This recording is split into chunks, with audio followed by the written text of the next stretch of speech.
Bismillahirrahmanirrahim. Assalamualaikum warahmatullahi wabarakatuh dan selamat sejahtera.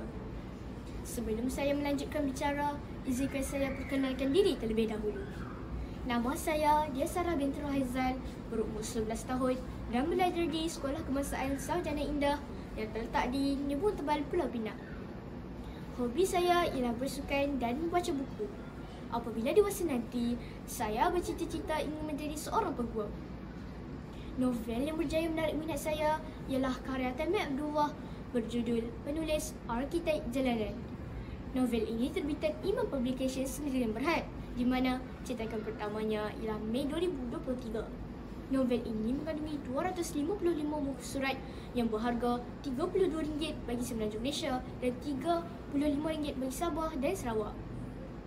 Saya amat meminati buku ini kerana penulisannya yang mudah dibaca, gabungan bahasa Melayu dan bahasa Inggeris yang santai, gaya penulisannya yang realistik dan penuh emosi.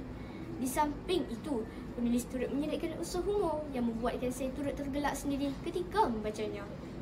Malah, apa yang membuatkan saya amat teruja dan berasa kagum ialah novel ini merupakan pengalaman hidup penulis sendiri.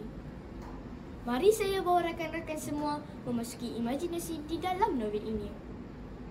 Mengisahkan perjalanan Iskandar yang mengalami kekecewaan dan terus melupakan impiannya untuk menjadi seorang penulis. Tumpuannya ketika belajar hanya di dalam bidang seni bina. Beliau menjadi seorang yang berjaya di luar negara, tetapi demi kecintaannya kepada negara, beliau mengambil keputusan besar dengan pulang ke tanah air tercinta.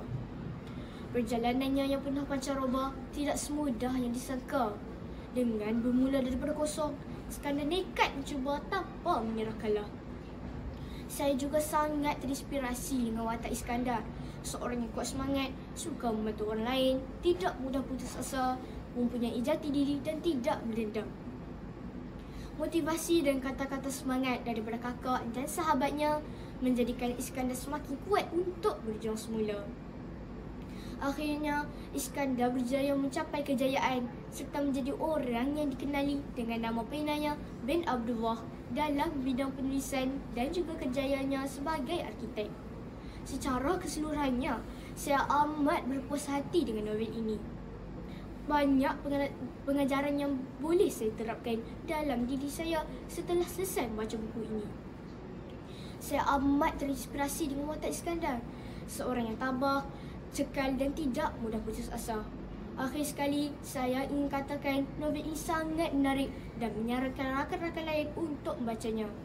Sekian, terima kasih.